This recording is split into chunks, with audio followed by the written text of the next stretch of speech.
Hello everyone. Most welcome for the reading of Amrit. No matter how much you understand about life, it still feels less. है ना? जितना हम जीवन को जानने की कोशिश करते हैं उतना ये और पहेली बनता जाता है, उतना और उलझता जाता है। अगर हम अपने लाइफ से कुछ सीखना चाहे तो बहुत समय जाएगा। उसी के साथ अगर हम दूसरों की लाइफ से सीखें तो शायद हम बहुत जल्दी सीख सकते हैं, वो ऑप्शन हमारे पास रहता है। सो whenever somebody is narrating their story, pay attention. There might be few lessons for us hidden in that story. क्योंकि कहीं ना कहीं इंसान का जीवन एक जैसा भी है और अलग भी है। दुख सबको होता है, कारण अलग अलग हो सकते हैं, लेकिन दुख तो दुख ही होता है। और कभी कभी कारण भी, परिस्थिति भी बहुत सिमिलर सी रहती है। तो ये जो लाइफ स्टोरी करके चैप्टर आज हम डिस्कस करने जा रहे हैं, वो गुरुजी के कई कई शिष्यों के जीवन की कथा है, आप ऐसे समझ सकते हैं। उन्होंने गुरुजी से जो लिखा सलाह मांगी थी, उनको बयान किया था, उनके जीवन के जो प्रसंग थे और कैसे गुरुजी ने उनको गाइड किया। शायद हम उनके जीवन से बहुत कुछ सीख सकते हैं।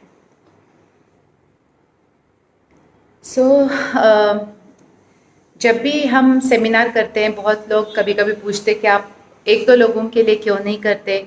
तो ये एक कारण है। जब आप एक 8-10 लोगों के साथ कोई भी कोर्स करते हैं तो उनके जीवन से आपको बहुत कुछ सीखने को मिलता है।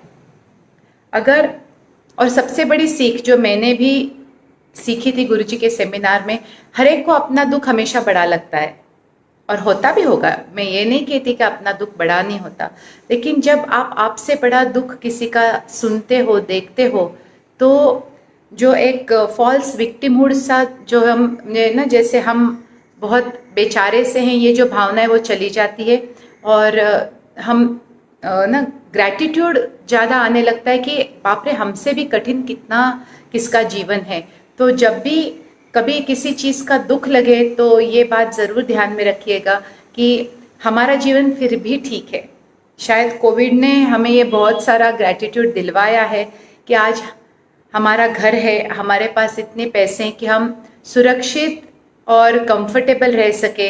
लेकिन कितने सारे लोगों का लाइफ, जब माइग्रेंट वर्कर थे या फिर जो day to day daily wagers थे, उनका जीवन आप देखें तो समझ में आ जाएगा कि कितनी कठिनाई होती है जीवन में। हम ऐसे ही छोटे मोटे इश्यूज को लेकर कभी कभी बहुत हंगामा कर देते। इतना ड्रामा करने की ज़रूरत नहीं होती है। अगर जीवन को आप जीवन जैसे देखें, जैसा है वैसे देखें और उसको समझने की कोशिश करें, तो शायद ना ये स्टोरी सक्सेसफुल रहेगी। काफ़ी कुछ चैप्टर्स लिखना अभी बाकी है, आपके हाथ में है। तो आपको मेरी विनती है कि आपकी स्टोरी आप अच्छी लिखिए, सेटिस्फैक्ट्री लिखिए। गम और खुशी दोनों तो आनी जानी है, लेकिन इतना भी गम ना मनाए कि खुशी को आने के लिए मौका ना मिले। तो चलिए देखते हैं गुरुजी लाइफ स्टोरी के बारे में क्या कहते हैं। हर एक के जीवन कथा शायद यहाँ पे थोड़े बहुत परसेंट में आपको रिफ्लेक्शन नजर आए, तो सुनते हैं। Given below are very difficult circumstances of somebody's life, but I know that many will relate to them in small or big measure. My attempt is to change the way you read your life story and hence bring about possible resolution. तो गुरुजी बोल रहे कि यहाँ उन्होंने उनके शिष्यों के बहुत ही कठिन परिस्थितियों का वर्णन किया है और उन्होंने ये बताने की कोशिश की है कि कम ज़्यादा मात्रा में ऐसी कठिनाइयाँ या ऐसे प्रसंग हम सबके जीवन में आते जाते रहते हैं। तो गुरुजी का ये प्रयास है कि यहाँ हम अपनी जीवन की कथा की तरफ, कहानी की तरफ कुछ अलग अंदाज से देखें, अलग नज़र से देखें और रेजोल्यूशन यानी उपाय कैसे हम कर सकते हैं। कठिनाई अगर आती है तो उसको मात कैसे कर सकते हैं, इसका हम विचार करेंगे। Someone wrote, ये किसी ने उनको लिखा था, Thanks for your kind guidance in every sphere of life. Now my problem is to know that how should one navigate through a marriage in which there is zero love, happiness, understanding, sharing or caring. Suffocation is the overwhelming feeling and children and society are the only binding factors. तो कोई लिख रहा है उनके जीवन की कहानी, शायद ये कहानी बहुत लोगों की हो सकती है, कम ज़्यादा परसेंटेज में ये कहानी सबके घरों में होती है कि रिलेशनशिप्स में प्यार का कम होना, खुशियों का कम होना, परस्पर अंडरस्टैंडिंग या सुसंवाद का कम होना और एक सफोकेशन सा आना, ये हर घर की कहानी है, कम ज़्यादा मात्रा में। शायद यहाँ पे कुछ ज़्यादा ही है, लेकिन हम ऐसे ही जो ना जीने का नाटक करते हैं, कहीं कहीं अंदर से हम खुद को थका रहे होते हैं। और कभी कभी सिर्फ बच्चे और सोसाइटी की वजह से वो इंसान एक साथ उस अपने पार्टनर के साथ रहने की कोशिश करता है। Every now and then I tend to plunge into depression. Natural है, ऐसे कितना नाटक कर सकते हैं हम लोग।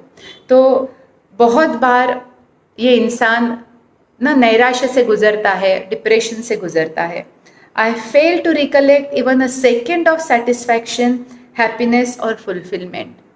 ये पढ़ के भी कितना दुख हो रहा है कि इतना जीवन बिना समाधान के, सुख के, आनंद के कैसे बोझ बन गया होगा, कैसे बोझ बन जाता है। How does one find energy to survive such a relationship? कैसे वो ऊर्जा लाए, कैसे ताकत लाए कि ऐसे रिश्ते को निभा सके। Please give me a reason. तो वो गुरुजी से पूछ रहे कि मुझे एक कारण दीजिए, मुझे कोई ना ऐसा कन्विंसिंग कारण दीजिए कि जिससे मैं इस रिश्ते को निभा पाऊँ और इस रिश्ते में जी पाऊँ। तो देखते हैं गुरुजी ने क्या उत्तर दिया है। The above situation is one I have spoken on and counseled some hundreds of times, but obviously always in private. ऐसे रिश्तों की जो कहानियाँ गुरुजी ने सुनी है वो रोंगटे खड़े कर देने वाली होती है कई कई बार तो। और मैक्सिमम लोगों की ये समस्या होती है कि उनके जो करीबी रिश्ते होते हैं वो बहुत ज़्यादा दुख का कारण उनके जीवन में बन जाते हैं। और पहली बार गुरुजी ओपन फ्रंट पे ने किताब में ये काउंसलिंग या ये उपदेश दे रहे हैं। Since this is the first time I am writing publicly on failed और difficult marriages, please understand that what I say has universal applicability so that you understand why you are in that situation you face today. तो गुरुजी ये बताने की कोशिश कर रहे हैं कि ये जो उपदेश है वो कहते हैं प्राथमिक स्वरूप का है, ये हर एक के ऊपर लागू है, लेकिन फिर भी हर एक का केस थोड़ा डिफरेंट हो सकता है। तो यहाँ पे वो समझ बूझ के साथ हमें ये जानना है कि गुरुजी ने ये एक इंडिविजुअल के लिए नहीं दिया है, ये हम सबके लिए मैसेज दिया है। I cannot offer specific solutions without knowing the details, as the variables in each individual case are too many for a standard formula. यहाँ पे रिश्तों को निभाने का कोई स्टैंडर्ड फॉर्मूला नहीं हो सकता, क्योंकि एक व्यक्ति इतना यूनिक होता है कि हर एक का हैंडलिंग और उसके जीवन में जो भी दूसरे रिश्ते वो उनके स्वभाव वो इतने यूनिक रहेंगे कि कोई एक स्टैंडर्ड फॉर्मूला नहीं हो सकता। तो ये जो उपदेश है वो ज़्यादा यूनिवर्सल एप्लीकेबल है, प्राथमिक तौर पे लीजिए इसको, ना ही बिल्कुल जैसे ना कि आपके केस में ये पूरा का पूरा आपको ऐसे ही करना है, ये ज़रूरी नहीं है, क्योंकि आपका स्वभाव, आपके पार्टनर का या आपके रिश्ते नातों के जो लोग हैं, रिश्तों में जो लोग हैं, उनका स्वभाव वो गुरुजी को पता नहीं है। तो ये एक प्राथमिक तौर पे ही इसको लेना है। From the details the reader has given, I presume separation or divorce is not an option at the moment.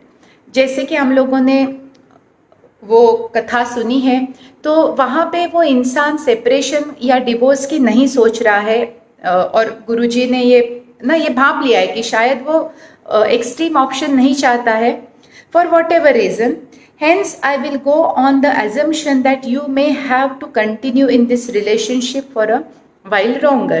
तो यहाँ पे गुरुजी ने ये अंदाज़ा बांधा है कि शायद इस इंसान को इस रिश्ते में और रहने की इच्छा है, और सेपरेशन या डिवोर्स की अभी भी बात किसी भी वजह से हो, लेकिन वो उसके मन में अभी नहीं है. I am also presuming this person has not attended any of my empowerment programs or spiritual courses, which would have given a fairly good idea why we find ourselves in these situations and what to do about them. ये तो बिल्कुल सही कहा है, क्योंकि जब कोई गुरुजी के सेशंस अटेंड करता है ना, वो सिर्फ रिश्तों को जानने लगता है, उनको सुलझाने के सारे उपाय उनको मिलते हैं, खुद को हैंडल करने के काफ़ी सारे तरीके सिखाए जाते हैं. तो इतना सीरियस प्रॉब्लम रहता नहीं है. ये प्रॉब्लम लेके हम लोग गुरुजी के पास आते हैं, लेकिन 1-2 साल में ही हम अपने सारे प्रॉब्लम्स को सॉल्व कर चुके होते हैं. और अगर नहीं हुए तो हमारा फेल्यूर है, क्योंकि गुरुजी हर किस्म के उनके पास इलाज है और टूल्स है और उपाय है जो 100% सक्सेस गारंटी करते हैं. तो यहाँ पे गुरुजी को अंदाज़ा हो रहा है कि शायद इन्होंने कोई कोर्स अटेंड नहीं किए थे और ईमेल लिख दिया था गुरुजी को उपाय बताने के लिए. However, I am giving my answer in 2 sections. One is to understand why this happens to you, and second, how to best deal with such situations. तो गुरुजी यहाँ पे अपना उत्तर जो है वो 2 भाग में देना चाह रहे हैं.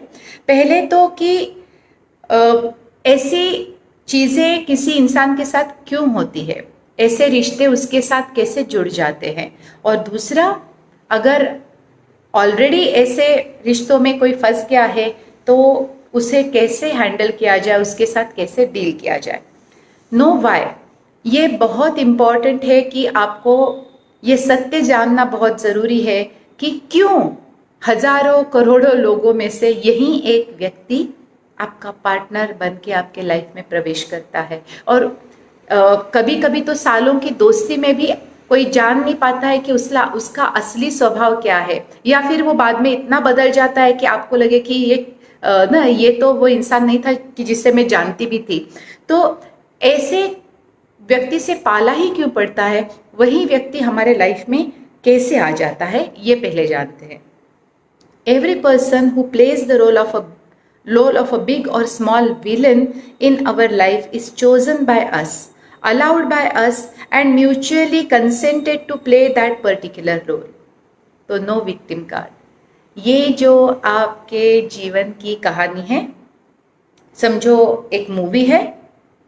इस मूवी को लिखा आपने है, इस मूवी के मेन एक्टर आप है, इसमें जो भी कास्टिंग डायरेक्टर है वो आप ही है. आप ही ने कास्टिंग की है कौन कैसा रोल करेगा, आपके लाइफ का हीरो कौन होगा, आपके लाइफ का विलन कौन होगा, आपके लाइफ के सारे किरदार, सारी भूमिकाएं वो आपने ही तय की है. और आपके हाँ भरने के बाद ही उस व्यक्ति की हाँ, या आपके कंसेंट के बाद ही वो व्यक्ति आपके लाइफ में आ सकता है. तो भगवान को दोष देना बंद कीजिए या प्रारब्ध को दोष देना बंद कीजिए. Accept that it's your drama, it's your movie. ये हमारी फिल्म है, ये हमारी मूवी है, इसकी सारी जिम्मेदारी अपनी है. यहाँ पे भी विलन शब्द को और जानते हैं, क्योंकि मनुष्य और आत्मा हर चीज़ को बहुत अलग से देखते हैं. जो चीज़ मनुष्य को खराब लगती है वो आत्मा के तौर पे बहुत अच्छी साबित होती है. तो बहुत कुछ इसमें, इसीलिए इसको माया कहते. बहुत लोग इस शब्द का अर्थ भी नहीं जानते. गुरुजी ने बहुत सुंदर सा अर्थ दिया है. जो जैसा है वो वैसा नहीं है, यही माया है, यही भ्रम है. जैसे रस्सी सांप लगती है लेकिन असल में वो रस्सी है, उसी तरह कोई लोग हमें विलन लगते हैं लेकिन वो होते नहीं. वो किसी कारणवश ये रोल जो हम ही ने उनको दिया है वो हम वो एक्सेप्ट नहीं कर सकते. Most of the traumatic situations which are not a result of one's negative reactions or stupidity are also contracted and mutually agreed upon. तो हमारे जीवन के जितने भी घटनाएं होती है, ऐसी घटनाओं को छोड़ के जहाँ पे आपने ही बहुत मूर्खता की है या फिर आपने नेगेटिव इमोशंस के न रहते कुछ कदम उठाए या कुछ एक्शंस लिए या कुछ बोला है, तो ऐसी चीज़ों को छोड़ के बाकी सारी जो चीज़ें होती है वो प्री डिसाइडेड होती है, वो म्यूचुअली अग्रीड होती है कि आप मेरे लाइफ में ये रोल करोगे, और उसको दोनों साइड से ना मान्यता होती है। तो मनमानी किसी का रोल पसंद हो, मुझे चाहे वो सोल मेरे लाइफ में इस रोल में चाहिए, लेकिन अगर वो सोल मना करे तो मैं जबरदस्ती नहीं कर सकती। तो यहाँ पे दोनों साइड से हाँ होना बहुत जरूरी है। This is what making of the blue print is all about. तो यही प्रारब्ध बनाने की बात है। यहाँ पे सारी की सारी आपकी मर्जी चलती है, क्योंकि आपका जीवन है, आपका प्रारब्ध है। आपके अलावा और कौन डिसाइड करेगा कि इसको किस तरह से खेलना है ये खेल। यहाँ पे आके कौन से किरदार रहेंगे, कौन से एक्टर्स वो रोल करेंगे, वो सब आपका पहला कॉल रहता है। और फिर वो दूसरी पार्टी उसको पढ़ने के बाद वो अग्री करती है, नहीं करती है। And believe me when I say this, each and every relationship, event, trauma, and aspect of your blueprint are planned by you, agreed upon, and allowed to come into your life. तो ये सारा खेल हमारी मर्जी से है। No मोर victim game, no मोर कि मैं इतना अच्छा हूँ, मेरे साथ ये क्यों हो रहा है। ये स्टेटमेंट्स है ना, ये बहुत इग्नोरेंस से आते हैं। जिसको सच्चाई पता है वो इस तरह से नहीं देखता है, वो देखता है कि अगर ये सिचुएशन मैंने रखे इसका मतलब कुछ अर्थ होगा, कुछ बहुत इंपॉर्टेंट होगा, इसीलिए मैंने ये ऐसे प्रसंग मेरे जीवन में रखे हैं। तो सब कुछ अपनी मर्जी से होता है, अपनी अपने पूरे मन से हमने हमारे लिए ये प्लान किया होता है। Since almost all this planning takes place at the non physical level of existence, meaning astral world, यानी पितृलोक में ये सारा प्लानिंग होता है। जब हम मनुष्य के रूप में नहीं होते हैं, हम होते हैं आत्मा स्वरूप। तो आत्मा बहुत अलग सोचता है। ये पंचेंद्रियों का शरीर जो है वो बहुत अलग, उसका सोच अलग हो जाती है जब हम पंचेंद्रियों के शरीर में आते हैं। लेकिन जब हम आत्मा स्वरूप रहते हैं हम बहुत अलग सोचते हैं। We come into physicality with thick veil of ignorance, ये रूल है। क्योंकि अगर आपके आंखों के ऊपर अगर पट्टी नहीं है तो आप कोई रोल नहीं कर पाएंगे, आप मना कर देंगे, जो कि यहाँ पे आपके अलाउड नहीं है। स्टेज पे आके आप ये नहीं कर सकते कि नहीं नहीं मैं मेरा रोल नहीं कर रही। तो वो रोल हमसे अच्छे से हो जाए और हमें कोई याद ना रहे ये कि क्या प्लान किया है, ताकि हम अपनी भूमिका को पूरा न्याय दे सके। तो ये अज्ञान की जो पट्टी होती है वो हमारे आंखों के ऊपर डाल दी जाती है। ये जो पर्दा होता है वो बहुत थिक होता है जो हमारी बुद्धि के ऊपर पड़ता है। इसीलिए प्लानिंग को जानना किसी के बस की बात नहीं है। हम में से कोई भी याद नहीं रख सकता। This planning is unknown to us. In fact we humans are not allowed to access to astral memory, hence we never remember what we do between lifetimes. तो भले ही PLR वाले कितना भी ये करते हो, लेकिन इन बिटवीन हम सिर्फ मनुष्य के रूप में जो घटना घटित हुई है सिर्फ हम उसी को याद कर सकते हैं। जो एस्ट्रल वर्ल्ड में होता है उसकी कोई भी स्मृति हमारे कॉन्शियस में एक्सेसिबल नहीं। वो है लेकिन वो एक्सेसिबल नहीं है, किसी भी तरीके से नहीं है।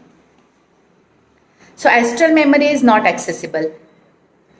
I am not going to go into the intricate details of how we plan a lifetime at the spirit level, क्योंकि वो आपको हमारे पास आके वो एक अलग तरह से एक्सप्लेनेशन सुनना है, और तभी इसका महत्व और इसके कारण जो भी बदलाव आपके जीवन में होंगे वो अलग तरह से होंगे। अभी लॉकडाउन है तो हम कोई कोर्स नहीं ले सकते, लेकिन जैसे ही थोड़ा सा कहते हैं ना वैक्सीन वगैरह आ जाए, जब हम सब सेफ हो जाएंगे तब हम कोर्सेस वापस शुरू करेंगे। और तब आप प्रॉपरली आके ये सब ज्ञान ज़रूर लीजिए, क्योंकि ये बहुत बेसिक ज्ञान है। अगर ये नहीं है तो आप आध्यात्म में कहीं नहीं जा सकते, क्योंकि बार बार गलतियाँ, बार बार रोना धोना, बार बार का ये ड्रामा, ये सुख दुख के पचेड़े में पड़ना, इसी से बाहर निकलने के लिए तो लोग आध्यात्म में आते हैं। तो अगर ये बेसिक नॉलेज ही नहीं रहा तो फिर कितना भी कुछ ध्यान वान करो कोई फ़ायदा नहीं, क्योंकि ग्राउंड लेवल पे कुछ नहीं बदलेगा। तो ग्राउंड लेवल पे बदलने के लिए ये सारे कोर्सेस आपको करना बहुत ज़रूरी है। बहुत बेसिक कोर्सेस है तदेकम के। तो आप हमारी वेबसाइट जो है वहाँ पे जाके इसके बारे में थोड़ा और ज्ञान ले सकते हैं। इसमें हम ये सारा नॉलेज, इसमें इमोशनल मैनेजमेंट, रिलेशनशिप मैनेजमेंट, आध्यात्मिक सारे उपाय और अंडरस्टैंडिंग और प्रैक्टिस, ऐसा एक्सटेंसिव कोर्स है जिसका आप ज़रूर आनंद लीजिए। यहाँ पे जो भी गुरुजी के शिष्य हैं वो शक्तिपात दीक्षा से पहले हम ये कोर्स ज़रूर करवाते, क्योंकि अगर यही हाथ में नहीं है तो एडवांस यानी ABCD नहीं आती और PhD के लिए लोग एनरोल कर देते हैं। और कभी कभी आध्यात्म सहन करना या उसके ऊपर कॉन्सेंट्रेट करना मुश्किल हो जाता है अगर आपको day to day life handle करना नहीं आया तो, क्योंकि वहाँ पे आप आंखें बंद नहीं कर सकते। आप ध्यान में आंखें बंद कर सकते, लेकिन कितनी देर, उसके बाद जब आंखें खोलेंगे तो जीवन आपकी तरफ देख रहा होगा, सारे लोग, सारी परेशानियां वैसी रहेंगी। तो आपकी शक्ति को बचाना है तो इन बेसिक चीज़ों को हैंडल करना आना चाहिए, नहीं तो मुश्किल है। इम्बैलेंस बहुत जल्दी आ जाता है, फिर वो स्टेबिलिटी जो मेडिटेशन से आती है वो चुटकी में निकल जाएगी। सो गुरुजी यहाँ पे ज़्यादा डिटेल नहीं दे रहे क्योंकि वो सारा हम कोर्स में सिखा देते हैं। What is more relevant is to know why you would plan trauma and pain for yourself. ये एक बहुत प्रश्न गुरुजी को हमेशा पूछा जाता है कि क्यों कोई अपने जीवन में rape, murder, accident, disabilities, inborn defects लेके क्यों कोई ऐसा ब्लूप्रिंट बनाएगा ही क्यों? आश्चर्य नहीं लगता है कि ऐसा कैसा जीवन हम ही लिखते हैं हमारे लिए? मैंने मति मारी है क्या हमारी कि हम ऐसा कुछ लिख के यहाँ पे आएंगे? तो कितना सारा ये दुख और पेन हम क्यों लग के आते? क्या जरूरत है? हम सब कुछ अच्छा अच्छा क्यों नहीं लिख के आते? बहुत सारा पैसा, बहुत सारे अच्छे लोग, सब कुछ अच्छा अच्छा। तो ये उत्तर जानना बहुत जरूरी है कि क्यों दर्द की एक खास बात है जिसके कारण दर्द को चुना जाता है एक आत्मा द्वारा। नहीं तो साधु संत भी दर्द क्यों चुनते? कुछ तो बात है और बहुत महत्वपूर्ण बात है। तो आगे बढ़ते हैं। Does it not sound insane that you would weave suffering into life when you could easily design a life with supreme happiness, wealth, fun, beauty and perfect health? कितना इजी है, ऐसा ही लाइफ लिखते ना। आप सोचिए अगर मुझे आज बोला जाए कि मेरा लाइफ मेरे हाथ में, तो फिर कितना अच्छा अच्छा लिखूंगी। पहले तो बहुत सारा पैसा, फिर सब अच्छे लोग, सब मुझे प्यार करेंगे। मैं भी किसको प्यार करूंगी वो बाद में, लेकिन सब मुझे प्यार करेंगे, लाड करेंगे, अच्छी हेल्थ रहेंगी। मैं कितना भी खाऊं मेरा वजन नहीं बढ़ेगा, मैं हमेशा यंग रहूंगी या हमेशा ब्यूटीफुल रहूंगी। यही तो सारे ख्याल आएंगे ना हमें। तो फिर ये सब छोड़ के हम दुख, परेशानी और ऐसे लोग क्यों लेते जो हमारा जीना हराम कर देते हैं? Well, that's the difference between a human being and a disembodied soul in the spirit world. यही तो फर्क है एक इंसान की सोच में। जब वो इंसान की सोच में नहीं बोल सकती क्योंकि इंसान का तो हम रोल लेते हैं। तो जब हमें एक इंसान का रोल लेते हैं तब हमारी सोच कैसे बदल जाती है इतनी, जबकि हम जब आत्मा स्वरूप रहते हैं तब हमारी सोच कितनी प्रगल्भ, कितनी मैच्योर और कितनी अलग होती है। There are some important reasons why we choose suffering in our blueprint. यहाँ पे एक कारण है क्यों कोई अपने जीवन में दुख तकलीफ का चुनाव करता है। Nobody, and I mean not even an avatar, can escape the universal law of cause and effect, generally called karma. So जैसी करनी वैसी भरनी। भरेगा कब? फिर करके तो चले गए हम लोग, जब भरने की बारी आती है तो आंखों से आंसू आते हैं। और ये लॉ इतना स्ट्रिक्ट है, इससे अवतार भी बच नहीं सकता।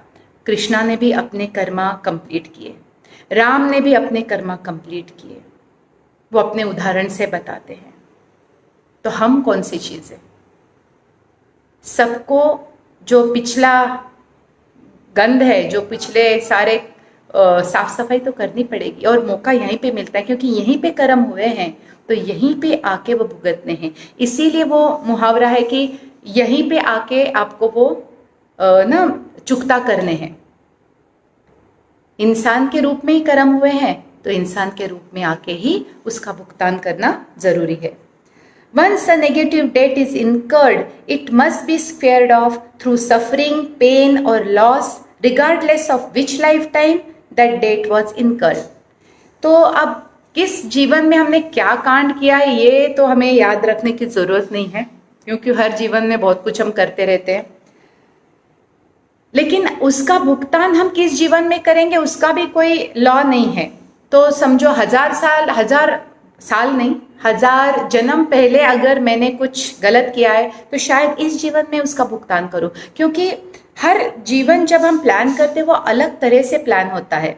तो हम वो भी चुनाव अपने ओर से करते हैं कि नहीं, ये वाला जो है वो इस लाइफ टाइम में मैं भुगतूंगी, वो पिछला वाला जो है वो अगले बार। तो ये भी चुनाव हमारे ही हाथ में रहता है कि कौन सा कर्जा हम किस जन्म में चुकाने वाले हैं। But this may not be the only reason. लेकिन दुख दर्द का ये सिर्फ एक ही कारण नहीं है। कर्म मेजर कारण है, लेकिन सिर्फ एक ही कारण नहीं है। इसके अलावा भी एक और कारण है।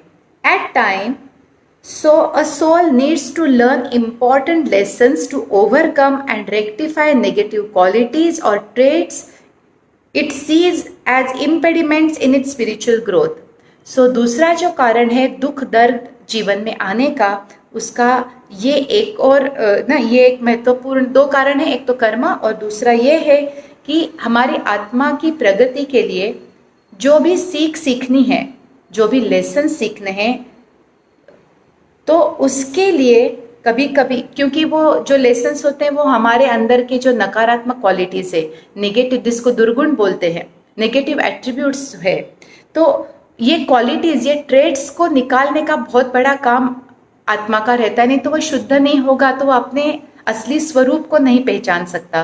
तो इस वजह से भी हम अपने लाइफ में कभी कभी ऐसे प्रसंग लेके आते हैं ताकि हमें पता चले कि एक तो कौन से ट्रेड्स हमारे अंदर है और दूसरा हमारी आंखें खुल जाए और कुछ जो कमियां हैं उसको, उसके ऊपर मात करने का हमें एक और मौका मिले। जीवन बहुत खूबसूरत है, वो हमें इतने मौके देता है सुधरने के और अच्छा करने के। तो ये कोई सजा नहीं है। बहुत लोगों को जीवन एक सजा लगती है। ये दृष्टिकोण हमें कहीं नहीं लेके जाएगा। In fact each life is a beautiful opportunity. एक ऐसी अपॉर्चुनिटी है जहाँ पे आप सब कुछ ठीक कर सकते हो, अपनी गलतियाँ सुधार सकते हो, अपना जो बच्चा खुचा काम कंप्लीट कर सकते हो। कितना अच्छा लगता है कि हमें एक और मौका है सुधरने का। At times, a soul wants to go through a particular experience in physical form to educate itself. तो हमारा जो ये शिक्षण है, हमारा जो ये एजुकेशन है, उसको कंप्लीट करने के लिए हम किसी प्रसंग का या किसी अनुभवों का चुनाव करते हैं। This is necessary as a soul must record every type of human experience before it can free itself from cycle of life and death. बहुत लोग गुरुजी को बार बार ये प्रश्न पूछते हैं कि मोक्ष कब होगा, मोक्ष कब होगा, मोक्ष कब मिलेगा। सच मानिए, जब मैं दुख से गुजर रही थी मुझे भी ऐसे लगता था कि इस सबसे झंझट, इससे मुक्ति ने मोक्ष ही अच्छा है, मुझे नहीं ये सब चाहिए। अब 15 साल की ट्रेनिंग के बाद ऐसे लगता है मोक्ष का क्या सोचना है, पहले यही सोचते ना कि इस दुख से कैसे बाहर आए। अब आप बताओ, सुखी इंसान को मोक्ष चाहिए क्या? सब दुखी लोगों को मोक्ष चाहिए रहता है। This is such A hilarious thing. आज मुझे हंसी आती है ये देख के कि जो दुखी है सिर्फ उसी को प्रॉब्लम है लाइफ से, जो सुखी है वो भला उसको और 200 साल भी जीने को दिए जाए तो भी वो खुशी खुशी लेगा, उसको कोई प्रॉब्लम ही नहीं है। दुख है इसीलिए हम मोक्ष ही सोचते हैं, तो वो तो वैसे भी बहुत दूर है, दिल्ली बहुत दूर है। लेकिन कमिंग टू सीरियस नोट, मोक्ष है क्या?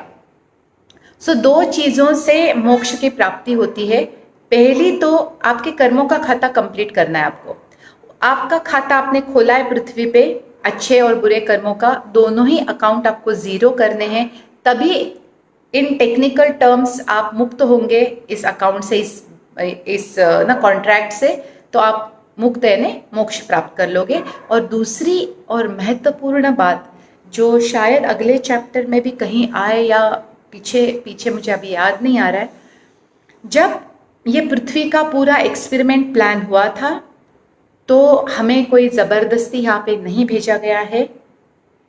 हम पूरे होशो हवास में अपने पूरे अंडरस्टैंडिंग से इस एक्सपेरिमेंट में पार्टिसिपेट करने के लिए हमने हामी भरी थी, क्योंकि पर्क्स भी बहुत थे, यहाँ पे आने के बहुत फायदे भी थे, क्योंकि पंचेंद्रियों का जो एक अमेजिंग एक्सपीरियंस रहता है जो एस्ट्रल वर्ल्ड में भी नहीं रहता है। यस, ये बात सच है। पता नहीं कौन सी स्टूपिड सी मूवी थी, लेकिन बच्चे होते तो हम ऐसे देखते हैं। पुरानी मूवी थी, कोई यमराज आ जाते हैं नीचे अपने चित्रगुप्त के साथ, और वो शायद लोक परलोक ऐसी कोई मूवी थी। देखिए, फन के लिए देखने में क्या हर्ज है। तो उस मूवी में दिखाया गया था कि यमराज इतने अचंभित हो जाते हैं और वो पहली बार आइसक्रीम खाते हैं तो बोलते कि ये मनुष्य तो बहुत एंजॉय करता है यहाँ पे। तो वो बात आज मुझे एक अलग अंदाज से दिखती है। उस वक्त तो हम लोग बच्चे थे, हम कैसे हंस रहे थे कि यमराज को आइसक्रीम भी नहीं खानी। वहाँ पे आइसक्रीम नहीं होती है ना, वहाँ पे मिठाइयाँ नहीं होती, यहाँ पे सारे प्लेजर्स नहीं होते हैं, उसका सिर्फ अंदाजा होता है। तो जब हमने पृथ्वी के इस एक्सपेरिमेंट में भाग लेने के लिए हाँ बोला, तो ये फायदा तो हमने जरूर देखा था कि यहाँ पे आके बहुत मजे करेंगे। लेकिन इस मजे करने के चक्कर में हमने जब अपने लोभ, मोह और बाकी के सारे दुर्गुणों के कारण दुष्कर्म करना शुरू कर दिया, तब कर्मा का जो उसूल है वो पीछे पड़ गया, कर्मा का लॉ पीछे पड़ गया। अब इतने सारे कर्मा को कैंसिल करने के लिए और लाइफ टाइम चाहिए, और जब हम आते हैं वापिस और कर्मा करते हैं, वापिस और लाइफ टाइम बढ़ते हैं। तो जो लोग मुक्ति की सोच रहे हैं, मेरी पहली विनती तो उनसे ये है कि अपने दुर्गुणों को काबू में कीजिए। उनके द्वारा जो नेगेटिविटी फैलती है या उनके द्वारा जो दुष्कर्म होते हैं, फिर और इसमें और जन्म आप खुद ही अपने हाथ से ऐड कर रहे हो। गुस्से में जो आप दूसरों को चिल्लाते हैं या ना बहुत मीन बोलते हैं, या उनके पीछे भी मीन बोलते हैं, या फिर लोभ मोह में आके किसी को लूटते हैं, चीट करते हैं, पता नहीं क्या क्या करते हैं, तो उसका हिसाब भुगतना पड़ता है। तो अगर सच में आपको लगता है कि आपको मोक्ष चाहिए, तो कॉन्शियसली यानी जानबूझ के या फिर अपने लोभ मोह या इस सारे नकारात्मक वृत्तियों के द्वारा नकारात्मक कर्म ना करें। बस ये सबसे बड़ा लॉ है। तो यहाँ पे मुक्ति चाहिए तो एक तो कर्मा से मुक्ति करनी पड़ेगी, और दूसरी है इंसान के इस भूमिका में हम लोग बहुत सारा अनुभव लेते हैं जो डिविनिटी को भी हेल्प करता है। एक डेटाबेस बनता है, टेक्निकल लैंग्वेज में एक डेटाबेस बनता है, और उसके कारण डिविनिटी को और ज़्यादा अच्छे से ना आइडिया आता है कि कैसे रिएक्शंस हो सकते हैं या कैसे कैसे अनुभव। तो एक्चुअली हमारे जैसे सारे सोल्स जो भी अनुभव कर रहे हैं, वो डेटाबेस ऊपर जाता है, वो परमेश्वर का डेटाबेस बनता है। जैसे आर्टिफिशियल इंटेलिजेंस कहते हैं ना, वो मशीन लर्निंग अपने आप से वो अनुभव से सीखती है। सो सॉर्ट ऑफ लाइक दैट। तो ये बहुत अमेजिंग एक्सपेरिमेंट है। तो जब भगवान हमारे थ्रू ये अनुभव ले रहा है, तो हम भी सीखते हैं और भगवान भी सीखता है। तो ये सारे अनुभव, एक इंसान कितने अनुभव ले सकता है, वो सारे अनुभव लेने के बाद ही छुट्टी मिलेगी हमें। तो हम मोक्ष की सोचने से अच्छा है कि हम अपना जीवन अच्छा करने की सोचे। मोक्ष तो जब आएगा तब आएगा, लेकिन अपने कर्मों को संभालेंगे तो वो कभी भी आ सकता है। और दूसरा, सारे अनुभवों को ज़रूर एंजॉय कीजिए, फिर वो अच्छे हो या बुरे हो, जल्दी से उसमें से बाहर आ जाइए। तो इन दो से आप असल में जन्म और मृत्यु के साइकिल से बाहर आ सकते हैं। Hence the exact reason why we go through a particular suffering is not known, but would definitely fall under one of the broad categories mentioned above. तो इंसान के जीवन में दुख क्यों होता है और वो इंसान अपने जीवन में दुख क्यों चुनता है, इसका कारण इन दो में से हो सकता है। या तो कोई अनुभव लेना है या बहुत बार अपने कर्मों का हिसाब चुकाना है। Now here comes the twist in the tale. यहाँ पे आता है एक, कहते हैं ना, सरप्राइज एलिमेंट। यहाँ पे आता है आपका ट्विस्ट इन द टेल। अब ऐसे ऐसे शब्द है तो मुझे बहुत परेशानी होती है कभी कभी कि इसको हिंदी में मैं कैसे ट्रांसलेट करूँ। To give us suffering we need villains. अब हमने लिखा तो बहुत अच्छा नाटक है अपने जीवन के लिए, लेकिन वो किरदार तो चाहिए ना, नहीं तो वो तो बस स्क्रिप्ट है, एक बहुत अच्छी स्क्रिप्ट है, लेकिन स्क्रिप्ट को प्ले करने के लिए कैरेक्टर्स आर्टिस्ट चाहिए ना। तो जैसे एक मूवी में कास्टिंग होता है, हमारे लाइफ के ड्रामा में भी हम लोग कास्टिंग रखते हैं और ये रोल्स अलॉट किए जाते हैं। So just like a director of a movie would choose an actor best suited for the role, we too choose the soul. कितना राइम हो रहा है, role soul. Who would be in the best position to bring the pain and suffering to us? तो जैसे किरदार है उस तरह से हम एक्टर चूज करते कि ये बहुत अच्छी एक्टिंग करेगा इस रोल की, और उस तरह से उस रोल के लिए हम उस सोल को चूज करते हैं। लेकिन अभी हमने किया है, उसको भी हामी भरनी रहती है, ये हमारा कोई डिक्टेटरशिप नहीं रहता है, दोनों ओर से एग्री होना चाहिए। Who would be in the best position to bring pain and suffering to us? And who would do that better than a spouse? अब ये रिश्ता ही ऐसा है कि मैक्सिमम टाइम हम एक दूसरे के साथ होते हैं। अभी तक तो था, अभी लोग छोड़ देते हैं जल्दी जल्दी, नहीं जमता है तो, लेकिन उसका भी उत्तर गुरुजी ने दिया है।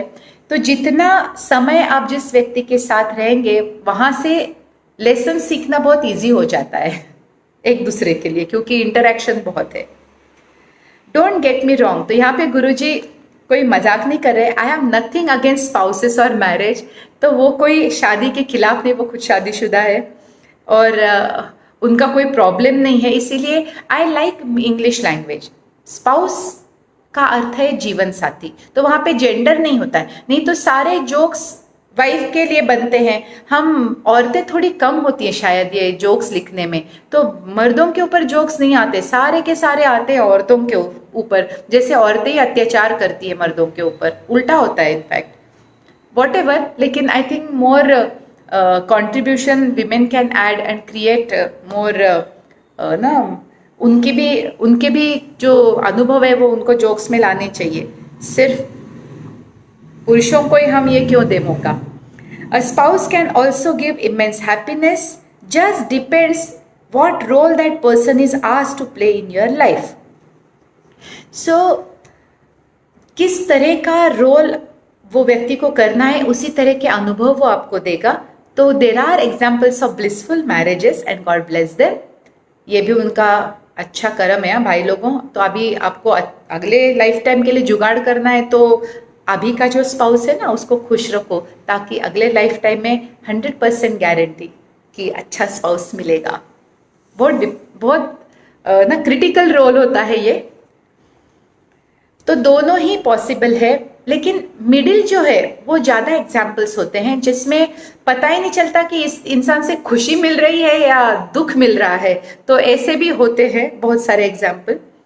सो दिस आर जस्ट ना एक्सट्रीम्स, बहुत हैप्पी मैरिजेस और बहुत painful marriages, they are two extremes. हम लोग 50 शेड्स ऑफ ग्रे में हैं। Okay, just depend on the type of role you have written for that person.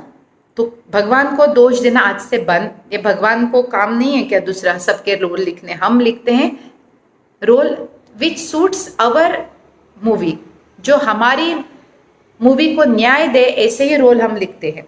Just depends on what role that person is asked to play in your life. Similarly, the roles can reverse, and at times we also agree to play the villain's role in somebody else's life.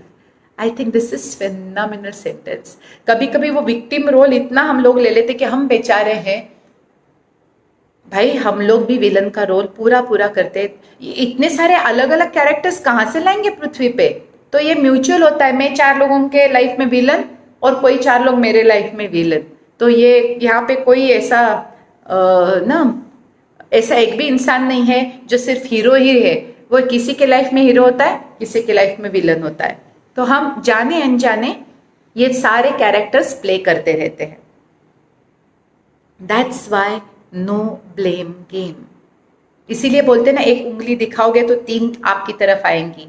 That is a natural law, क्योंकि हम भी कहाँ दूध के धुले हैं, हमने भी कितने लोगों को हर्ट किया हुआ है, तो हम उनके लाइफ में विलन बन गए हैं यहाँ पे। इसीलिए तो ना ये जजमेंट में नहीं जाना चाहिए, बिल्कुल नहीं। ऐसे लोगों को के लिए मेरी एक विनती है, क्योंकि मैं एक क्षण एक वक्त ऐसी थी कि मेरी ये बड़ी इच्छा रहती थी कि सारे लोग मुझे बस पसंद ही करें, और वो बहुत बड़ा झटका मैंने खाया। No matter how much I have tried, कितनी भी कोशिश की मैंने, लेकिन ऐसे लोग हमेशा थे कि उनको मैं कभी पसंद आई नहीं। मैं कुछ भी करूं और मुझे बहुत दुख लगता था, और मैं गुरुजी के पास रो के आती थी, तो गुरुजी बोलते थे ये 4 लोग पसंद नहीं करते हैं तुझे, तो बाकी के जो 94% लोग हैं वो तुझे पसंद करते हैं, वो तो देख ही नहीं रही है। और ये क्या जुनून है कि मुझे सब पसंद कहते। मैं थोड़ी ना रोज देखता हूँ कि कौन मुझे पसंद करता है और मुझे पसंद नहीं करता है, क्योंकि ये बहुत उनके परसेप्शन पे है। तब से मैं इतनी फ्री हो गई है ना, पसंद करना है तो करो, नहीं करना है तो मत करो। I respect both and I love both, क्योंकि दोनों से ही मैंने सीखा है। तो ऐसा जो जुनून है कि हर एक व्यक्ति को हम पसंद आए, ये जरूरी नहीं है भाई लोगों। और ये बिल्कुल अटेम्प्ट मत करो, ये एक तो सक्सेसफुल नहीं रहोगे, उल्टा बहुत ज्यादा करने की कोशिश में खुद भी थक जाओगे, जो इमटेरियल है। इतना करने की कोशिश नहीं करनी। जिसको आप अच्छे लगते हो ना, वो बिना कुछ किए भी, वो पता नहीं, वो सोल का वो कॉन्ट्रैक्ट। इसीलिए तो ये रोल है ना। और इसको रोल के जैसा ही अगर देखने लगे तो आपका जीवन ऐसे ही बदल जाएगा। हम बहुत सीरियस हो जाते हैं ना, ड्रामे में इतना घुस जाते हैं, तो बिल्कुल सीरियसली ये ड्रामा खेलने लगते हैं। स्पेशली जब ऐसे ड्रामे वाले लोग आपके लाइफ में आए, तो हमें बार बार रोल है, ड्रामा है याद दिलाना पड़ता है। और खुद भी ड्रामे में नहीं घुसना है, ये भी याद दिलाना पड़ता है, नहीं तो बहुत ड्रामा है यहाँ पे। ओवर एक्टिंग के एक एक ऑस्कर्स, इतने सारे ऑस्कर्स देने पड़ेंगे। Superb acting and superb over acting. Okay, so villains दोनों साइड में, हम भी विलन बन जाते हैं और वो लोग हमारे लाइफ में। And do you know what is most amazing in this entire equation? On most occasions, the worst villains on the physical plane, causing you grievous hurt, are your closest and dearest astral friends. और ये माया है, ये सच में माया है, जो इस जीवन में इतना दुख दर्द देता है। वो हमारा पितृलोक का सबसे करीबी, सबसे प्यार करने वाला, हमारे लिए कुछ भी करने की जिद रखने वाला सोल होता है। ये कैसे? No why? Because no other soul was ready to play the role of a villain for your benefit. वहाँ पे विलन का रोल करने के लिए ज़्यादा लोग राजी नहीं होते हैं। क्यों होंगे? आप में से कितने लोग हिटलर का रोल करने के लिए तैयार है बताइए, या फिर मुसोलिनी का, या फिर ना ऐसे ही कोई कैरेक्टर जिन्होंने बहुत सारा पेन और सफरिंग दिया है। कितने लोग तैयार हैं? क्यों नहीं है तैयार? रोल ही तो है, क्यों नहीं है? सबको हीरो ही बनना है? नहीं, ये ऐसी बात नहीं है। प्रॉब्लम ये है कि विलन का रोल डबल एज स्वॉर्ड रहता है, ये दुधारी तलवार है। तो जैसे मैंने मेरी फ्रेंड के लिए, क्योंकि मैं सच में चाहती हूँ कि वो इस कर्जे से मुक्त हो जाए जो उसने नेगेटिव कर्म करके लिया है, तो ये मेरा छोटा सा हेल्प होगा ताकि वो आत्मा आगे बढ़ जाए, प्रोग्रेस हो जाए उसकी।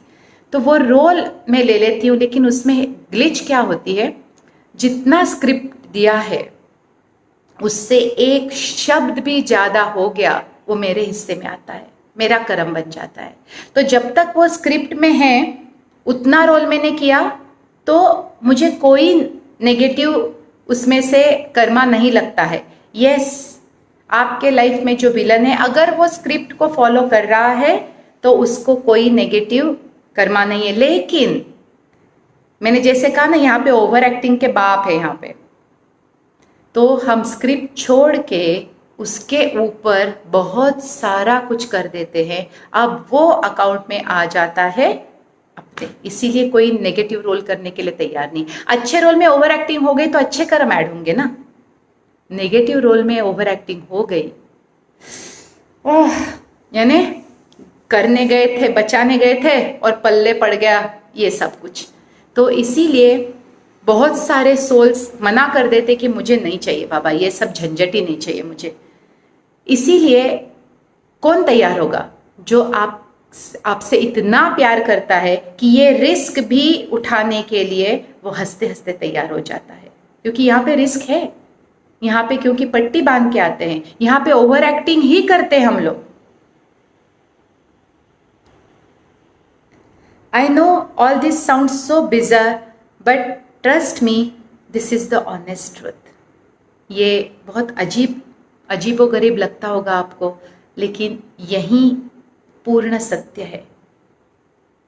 इस पृथ्वी के ऊपर खेले जाने वाले इस खेल का ये सबसे बड़ा पर्दाफाश है, ये सबसे बड़ा सत्य है जो हर एक को जानना बहुत ज़रूरी है। अगर हम ये जान गए तो बहुत सारे रिश्तों को देखने का नज़रिया, उनको हैंडल करने का नज़रिया बहुत अलग हो सकता है। लेकिन इसको मानना बहुत डिफ़िकल्ट हो जाता है, क्योंकि क्या होता है, वो जो कर रहा है उससे जो दर्द आ रहा है, वो उस दर्द से ना मन बौखला जाता है, माइंड बौखला जाता है। उसको समझ में नहीं आता है कि ना इसको रिटालिएट करूँ, इसका ना पूरा उसका मन होता है। और वहाँ पे आत्मा की आवाज़ अगर आपने सुनी, वहाँ पे अगर गुरुजी के वचन आपने याद किए, और जो हम आध्यात्मिक टूल्स सिखाते हैं अगर वो आपको पता है, तो ऐसे हर रिलेशनशिप्स को आप कंप्लीट करके वो जो सीखना है उसमें से वो सीख के आप कम से कम दर्द से गुजर सकते हैं। और ये ऑप्शन है, लेकिन लोग लेते नहीं है। ये देख के मैं आपको बता नहीं सकती कि मुझे कितना रोना आता है, इतना सफ़र होते हैं, लेकिन ये उपाय करने के लिए, ये सीखने के लिए तैयार नहीं होते हैं। ये क्या अजीब इंसान का बिहेवियर है, मुझे पता नहीं है कि कैसे मैं उनको समझाऊं, क्योंकि मैंने खुद ऐसे कितने सारे रिश्तों को मैंने बदल दिया है और उनको हैंडल करने का मेरा ना स्टाइल बहुत अलग है। तो मेरी बहुत जी जान से कोशिश रहती है लोगों तक ये नॉलेज पहुंचाने की। It's very very powerful knowledge. मैं बता रही हूँ ना, गुरुजी का नॉलेज शायद आपको ट्रांसडेंटल मेडिटेशन ना सिखाए, लेकिन वो आपको जीना सिखाएगा। ये ज़्यादा मुझे महत्वपूर्ण लगता है। अरे मेडिटेशन मुझे नहीं आया लाइफ टाइम भी तो क्या फ़र्क पड़ता है, लेकिन मुझे रिश्ते संभालने आए, मुझे खुद को संभालना आया, मुझे मेरा हैप्पीनेस वापस मिलने लगा। इससे ज़्यादा क्या महत्वपूर्ण हो सकता है? तो आध्यात्म के लिए ये सबसे पहला स्टेप है। और मुझे पता है कि गुरुजी के सारे शिष्य ये जी जान से कोशिश में लगे रहते हैं। उनके संपर्क में कोई भी ऐसा दुखी आत्मा आ जाता है, भटकता आत्मा आ जाता है, तो उनको सही राह पे, उनको इस राह पे लाने के लिए वो जी जान से कोशिश करते हैं। मैं उन सबसे रिक्वेस्ट करती हूँ कि प्लीज़ शेयर दिस वीडियो, क्योंकि सफरिंग इज ऑप्शन। ज़रूरी नहीं है कि आपको दुख से ही गुजरना हो। यहाँ पे बहुत सारे आध्यात्मिक सत्य हर एक को पता नहीं है, और कितने सारे टूल्स को ऐसे ऑनलाइन नहीं सिखाया जाता। वो एक एनवायरनमेंट में वो 1 to 1 ना सामने बैठ के सिखाने की चीज़ें होती है। तो मेरी ये बहुत सबसे रिक्वेस्ट है कि प्लीज़ ज़रा भी ना सहन करें कोई भी दुख, कोई भी परेशानी, क्योंकि वो आपकी ऊर्जा खींच लेती है, आपके लाइफ से सब कुछ अच्छा निकाल देती है।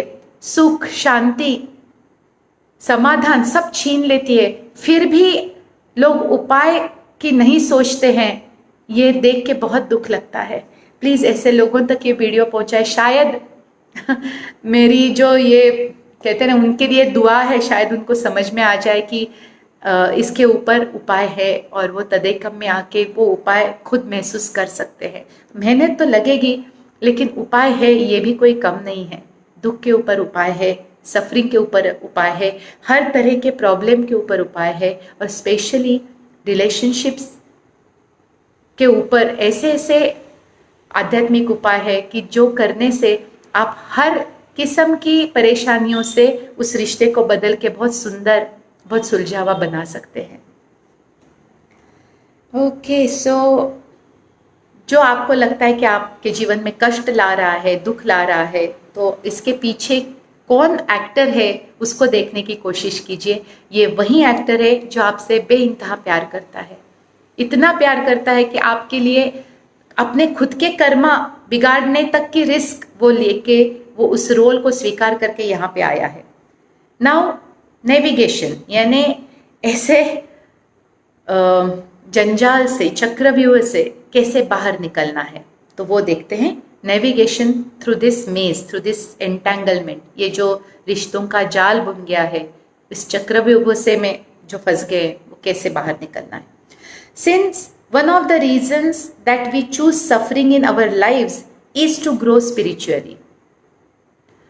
दुख एक अलार्म की तरह है जो हमें सुख की नींद से बाहर निकालेगा, नहीं तो ये नींद में ऐसे ही पड़े रहेंगे एक लाइफ टाइम खराब। एक आत्मा ये जन्म लेके इसलिए आता है ताकि वो प्रोग्रेस करे, ये नहीं इसलिए नहीं आता है कि वो मौज मजे करे और खाना पीना खा के ऐसे ही चला जाए। फिर तो जानवर अच्छे ना, वो भी तो मजे ही कर रहे हैं ना। इंसान का ध्येय है कि वो उसका असली स्वरूप जाने, और वो जानने के लिए सुख जितना कम हो उतना ही ठीक है, क्योंकि सुख से हम स्लो डाउन हो जाते हैं, हम उस नशे में रहते हैं सुख के। फिर काम कैसे होगा? तो ये दुख का जो कांटा है वो जगाता है, वो आंखें खोलता है। तो ये झटका बहुत ज़रूरी है सबके लिए। इसीलिए मैं ये कुंती की कथा हमेशा शेयर करती हूँ लोगों के साथ। शायद पता न हो तो आप ब्राउज करना डिटेल में। ऐसे बोला जाता है कि भगवान कृष्ण ने एक बार माता कुंती से, उनकी वो बुआ थी, उनसे पूछा कि आप एक वर मांग लो, मुझे बहुत कुछ आपके लिए करने की इच्छा है। तो कुंती ने बोला कि प्रभु ऐसे करना कि मेरे जीवन में हमेशा दुख रहे। तो कृष्ण भी हंस दिए कि क्या मांग रहे हो आप, दुख मांग रहे हो, ये कौन सी चीज है, आप कुछ भी मांग सकते थे। कहते प्रभु दुख होता है तभी आपका नाम जबान पे आता है, तो ऐसा दुख दो ताकि आपका नाम मेरी जबान से कभी ना हटे। अब आपको पता चला दुख क्या, दुख में ही हम भगवान को मानने लगते हैं, ढूंढने लगते हैं, कितने सारे प्रश्नों के उत्तर पूछने लगते हैं। तो दुख का असली जो रोल है हमारे लाइफ में उसको जानने की कोशिश करो तो दुख से प्यार हो जाएगा। ये दुखी तो था जो मुझे इस राह पे लेके आया है, ये दुखी तो था जो इसने मेरे गुरु से मिलाया है। तो आज उस दुख से मुझे प्यार ना होगा, मुझे कोई शिकायत नहीं उस दुख से। ऐसे लगता है कि उसने अपना रोल कर दिया, उसने अपना एक निभा दिया जो बहुत जरूरी था, जो मेरी आंखें खोलने के लिए बहुत जरूरी था। नहीं तो सुख मुझे कभी इस ओर लाता भी नहीं। तो हर दुख बहुत महत्वपूर्ण होता है, उसको वेस्ट ना करे, उस दुख का ना उपयोग करे। बहुत लोग दुख को भी वेस्ट कर देते हैं, उसको इतना लंबा खींचते हैं कि उसी में डूब के मर जाते हैं।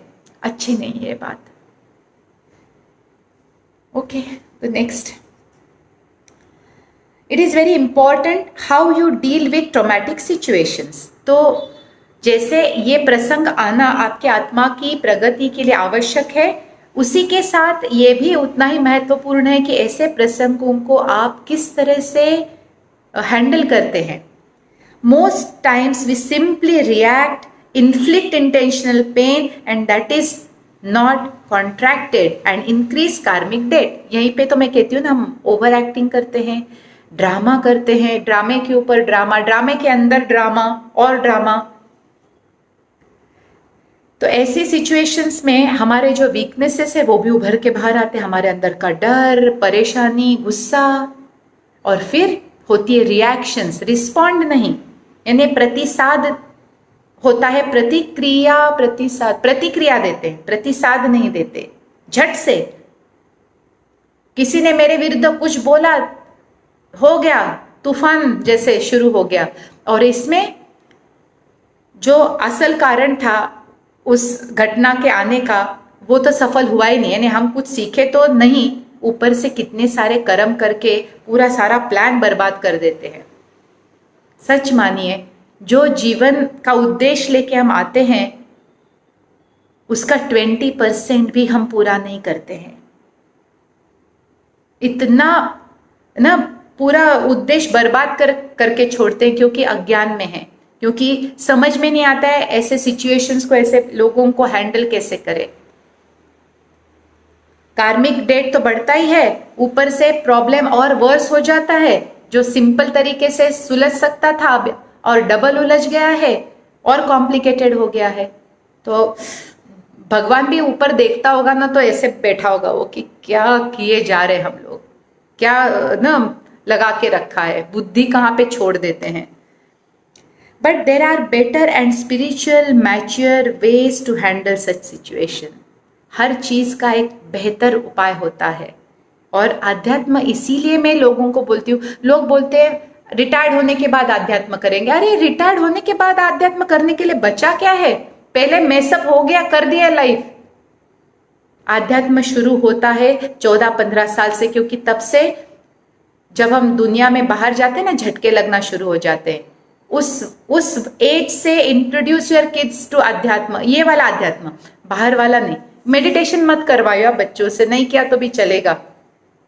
उनको ये असलियत समझने दो जीवन की, उनको जीवन के मायने समझने दो, जीवन का अर्थ समझने दो, सिचुएशन को, लोगों को सामना करने की हिम्मत, ताकत और सही तरीका सीखने दो। फिर युवा पीढ़ी तैयार होगी। जो विवेकानंद का सपना था वो मेरे गुरुजी एक्चुअली ट्राई करे, लेकिन क्या करे, अंधे माँ बाप के अंधे बच्चे, सब अंधा, अंधेर नगरी चौपट राजा।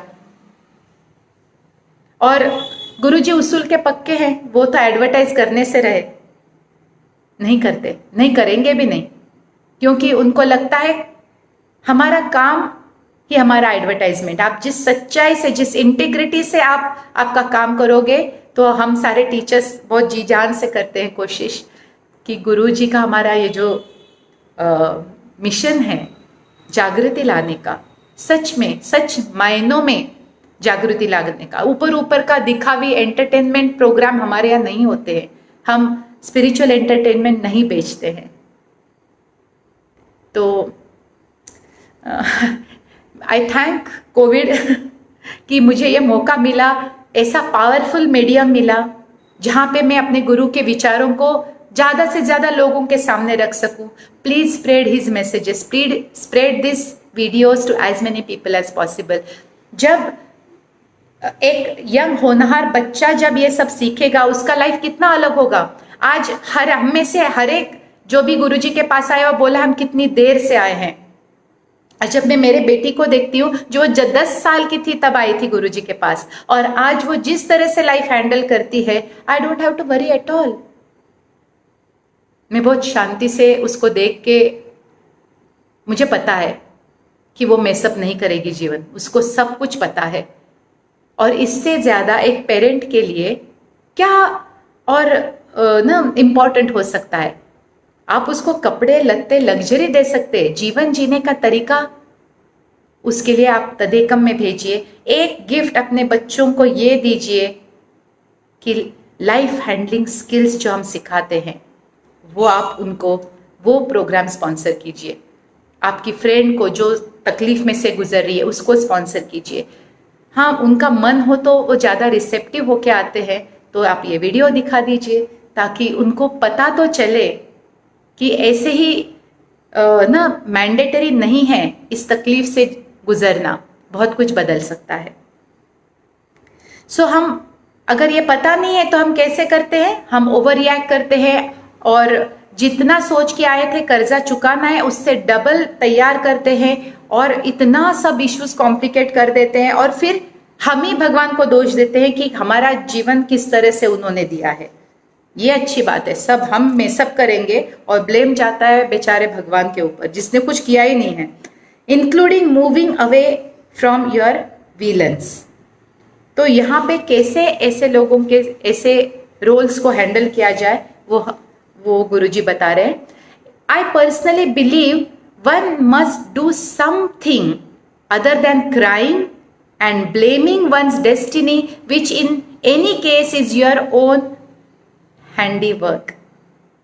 तो गुरुजी बोलते आप कुछ भी करो, दोष, तमाशा, रोना धोना, इसके अलावा जो भी बन पड़ता है आप करो, क्योंकि आप किसी को भी दोष नहीं दे सकते. आपने ये जीवन लिख के लाए हैं और ये लेसन बार बार याद दिलाना पड़ता है. आप आध्यात्म में किसी भी लेवल तक पहुंच गए हो, जब तक आपको दुख फील होता है तब तक आपको ये याद रखना है कि ये नाटक है और इसको और ज़्यादा बढ़ाना नहीं है, इसको और ज़्यादा. Emotions are weakness. इमोशंस आपको गलत करने के लिए मजबूर करेंगे. आपको थोड़ा तो कंट्रोल रहना है इमोशंस के ऊपर. अगर इमोशंस के ऊपर कंट्रोल नहीं है तो आप सब गड़बड़ कर दोगे, पूरा ना मेसअप कर दोगे. तो ये बहुत इंपॉर्टेंट है. Coming specifically to disaster marriages. If you intend to salvage your relationship, I have taught the use of some very powerful tools to bring about the change required in yourself, your spouse. पहले वाला session याद कीजिए, purpose of life में के बाद relationship handling पे था. वहाँ पे कुछ उपाय गुरुजी ने बोले थे, वो रिवाइंड करके आप जा सकते हैं, या फिर आपने हमारे प्रोग्राम अटेंड किए हैं तो वहाँ पे बहुत पावरफुल टूल लेवल 1 पे ही हम लोग सिखाते हैं. बेसिक में ही गुरुजी ने इतने पावरफुल टूल्स रखे हैं कि पहली चीज कीजिए कि सुलझाने का काम कीजिए, रिश्तों को उलझाने का नहीं.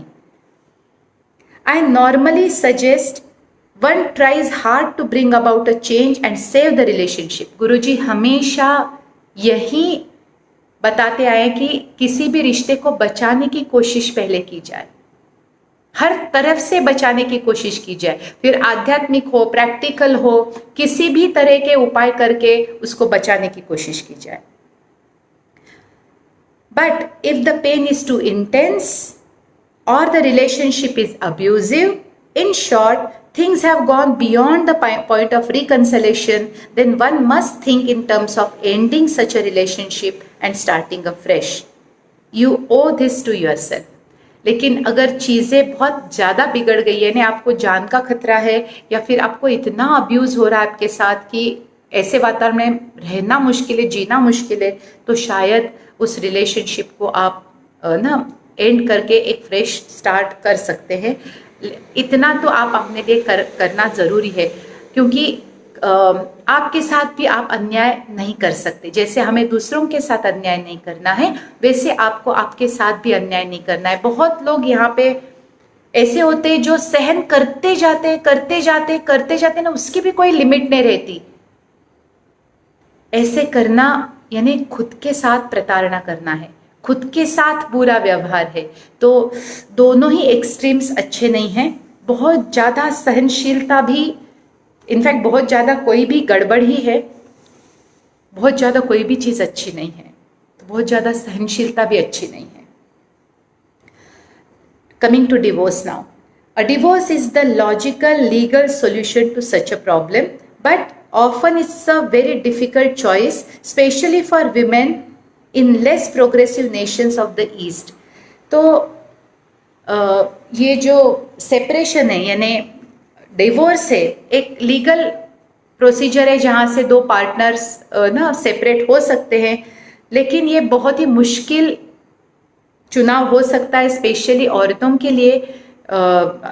इस साइड के मैंने भारत, एशियन, आप समझो तो कास्ट, कम्युनिटी, सोशल स्ट्रक्चर ऐसा है कि वहाँ पे औरत को ये निर्णय लेना भी बहुत मुश्किल होता है. तो बहुत सी औरतें सहन करती जाती है और उनका लाइफ जैसे ना दुख में डूबा हुआ एक कथा जिसमें कुछ नहीं है, सिर्फ दुख ही दुख है, ऐसे बन जाता है. 2 problems referred by the anonymous reader were children and society that kept one bound to marriage. यहाँ पे गुरुजी ने जिसने ये प्रश्न पूछा था उनका ही रेफरेंस दे रहे हैं कि बहुत लोगों ने, बहुत सी औरतें, बच्चे और समाज के कारण वो उस शादी में रहती है, उस रिश्ते में रहती है. Here is a question of overcoming one's fears. ऐसे करने की ज़रूरत नहीं है, क्योंकि यहाँ पे अब परीक्षा है तो आपके अंदर के डर की.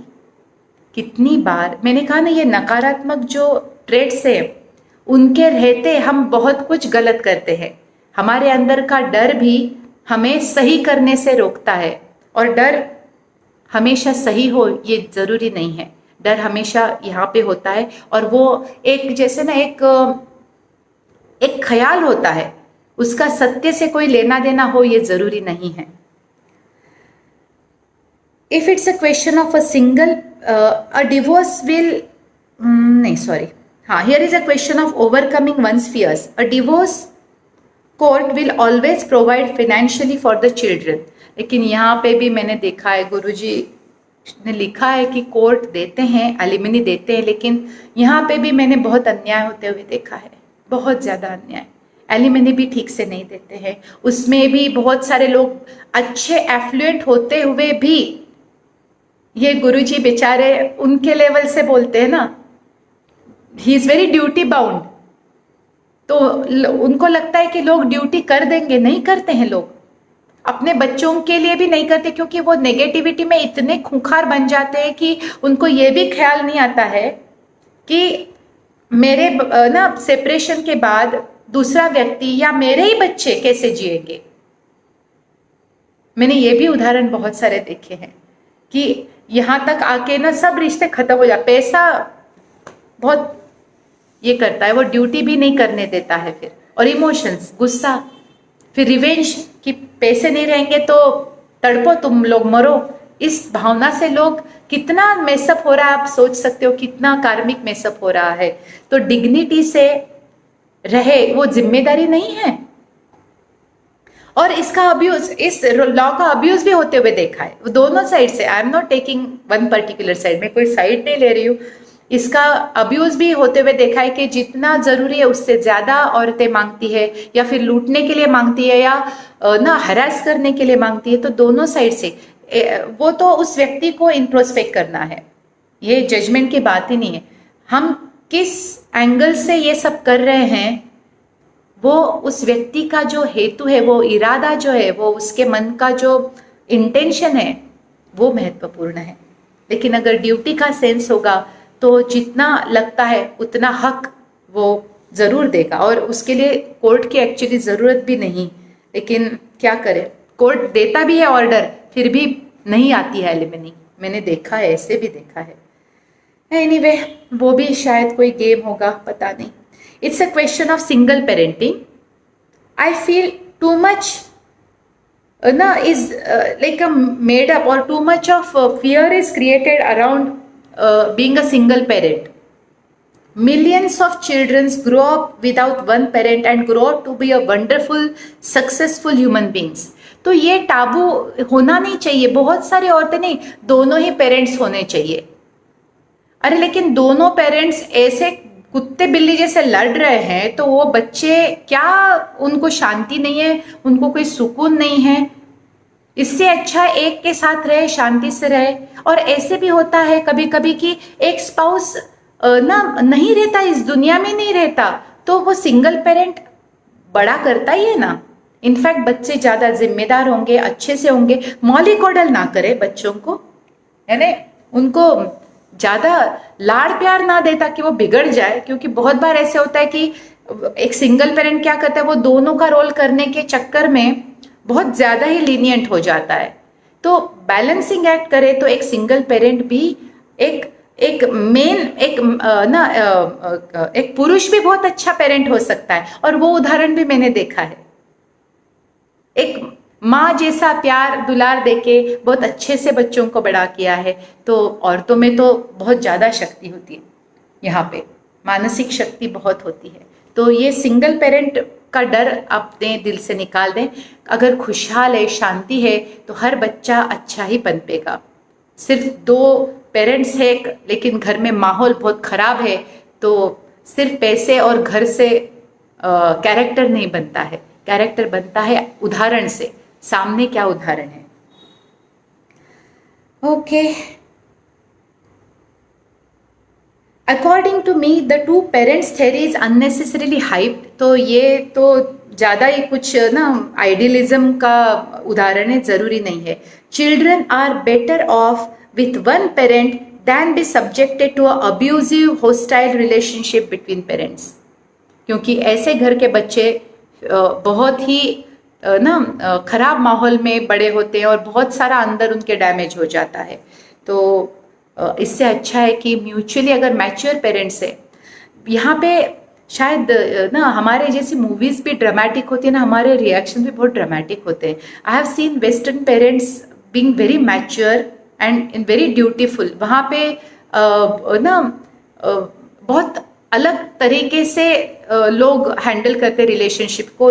इंडिया में थोड़ा सा ड्रामा बहुत वैसे ही हम लोगों को पसंद है बहुत, तो शायद यहाँ पे भी बहुत ज़्यादा ड्रामा खेला जाता है और बहुत पर्सनली ईगो पे लेके मैच्योरिटी के नाम की कोई चीज़ ही नहीं बचती है। ऐसे ऐसे एग्जाम्पल्स सामने आए हैं कि मैच्योरिटी ही नहीं है, दोनों में ही नहीं है। That leaves society. अब बच्चों का तो गुरुजी ने बोला कि बच्चों का डर टेंशन लेके एक साथ लेने की ज़रूरत नहीं है, क्योंकि ऐसे माहौल में उनके ऊपर बहुत ही खराब परिणाम होगा। अब दूसरा डर जो है सोसाइटी का, उसको भी देखते हैं। Thankfully, in the 21st century, divorce is no longer a social stigma it once used to be. तो ये एक बहुत बड़ा रिलीफ है, स्पेशली औरतों के लिए। नहीं तो उनके माथे ये धब्बा लग जाता था ज़्यादा। और अब काफ़ी सारी सुधारना है, तो इसको अभी टैबू नहीं रहा है। इनफैक्ट लोग बहुत अच्छे से हैंडल करने की कोशिश करते हैं। Will people talk about it? तो डर कौन से रहते थे? सोशल डर जो रहते हैं कि लोग क्या बातें करेंगे।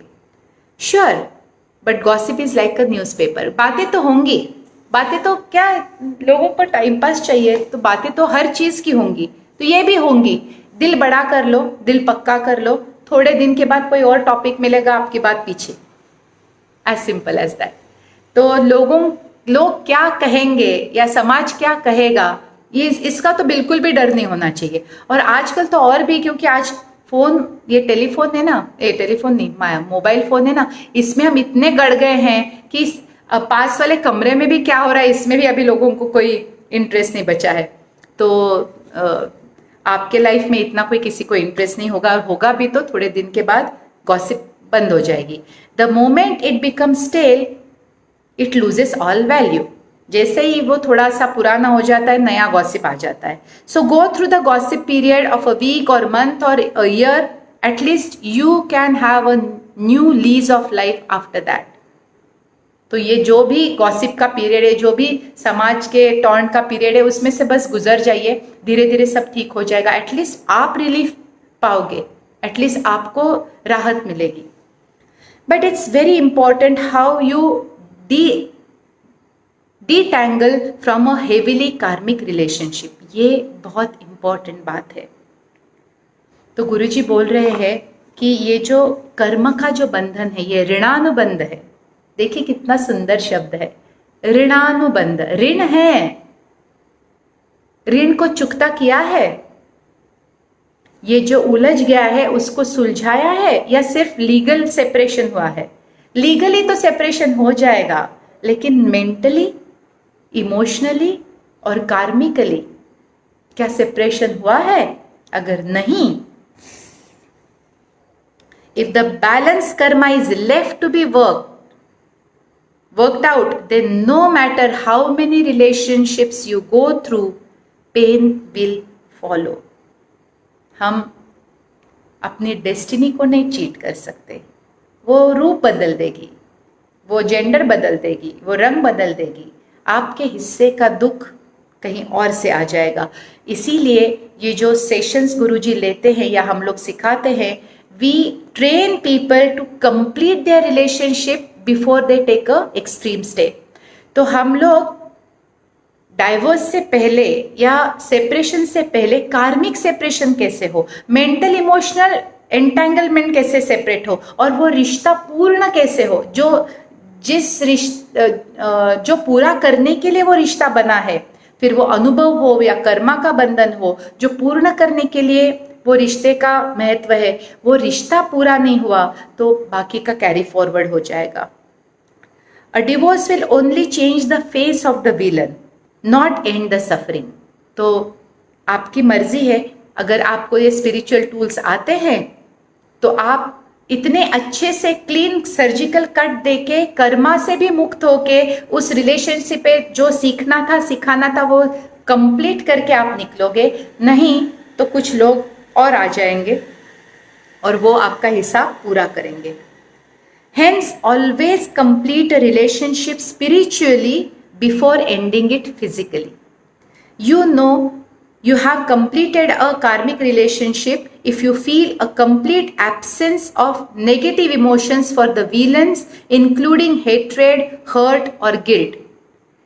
तो पता करने का ये उपाय गुरुजी ने बताया है कि आपके जो रिश्ते हैं वो स्पिरिचुअली यानी आध्यात्मिक रूप से पूर्ण हुए हैं कि नहीं, इसको जानने का ये तरीका है अपने दिल को टटोलो।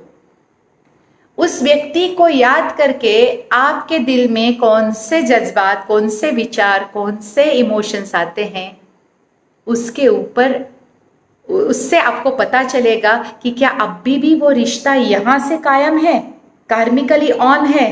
भले आप इसको इस जन्म में नहीं देखोगे, मिलोगे वापस, पता करो अभी मौका है।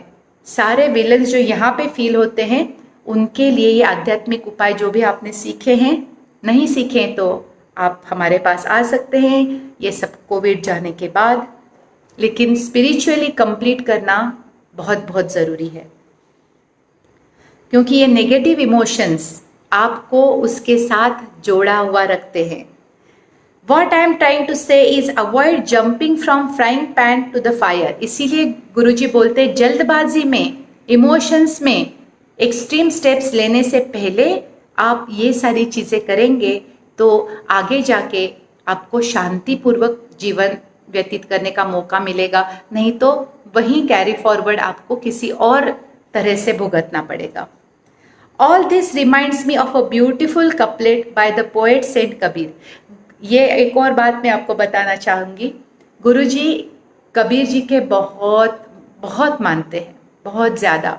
और जैसे मैंने हनुमान चालीसा का आपको बताया था वैसे ही कबीर के दोहे वो गाते रहते हैं, वो गुनगुनाते रहते हैं, बहुत उनको वो पसंद है, वो कनेक्शन है उनके साथ। तू चाहे लाख करे चतुराई रे, करम का लेख मिठे ना रे भाई। तो ये जो कबीर जी का दोहा है कि आप कितने भी स्मार्ट हो जाओ लेकिन आप आपके डेस्टिनी को, आपके प्रारब्ध को चीट नहीं कर सकते, उसको उल्लू नहीं बना सकते। Meaning no matter how clever and cunning you may be, there is no way you can erase your karmic debt. आपके कर्मा से आपको छुट्टी नहीं मिलेगी। तो अच्छा है कि आप इसको हैंडल करने के तरीके बदले, इसको समझने के तरीके बदले, जीवन की तरफ देखने का तरीका बदले, स्पेशली रिलेशनशिप्स की तरफ, ताकि आप उनको और उलझाने के बजाय आप उनको सुलझाइए, उनको हील कीजिए, उनको कंप्लीट कीजिए और इस जन्म के अंत तक सच में मुक्ति का एहसास आपको हो जाएगा। क्योंकि एंटेंगलमेंट तो यही है, तो ये सब छूटने लगेगा तो अंदर मुक्त ही लगेगा। नेक्स्ट टॉपिक है हैंडलिंग रिलेशनशिप, कंप्लीटिंग रिलेशनशिप।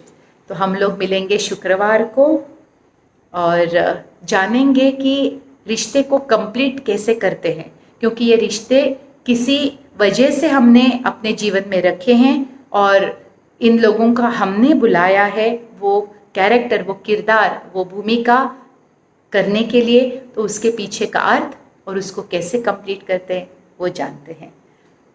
बहुत बहुत धन्यवाद। मुझे आशा है कि ये गुरुजी का नॉलेज आपको बहुत सारा फ़ायदा दे। जिन्होंने पहले सुना था उनको ये रिमाइंडर रहे। Thank you. शुभ रात्रि। मिलते हैं शुक्रवार को। गुरुवार को भी मिलेंगे लेकिन अलग वजह से, शुक्रवार को अमृत के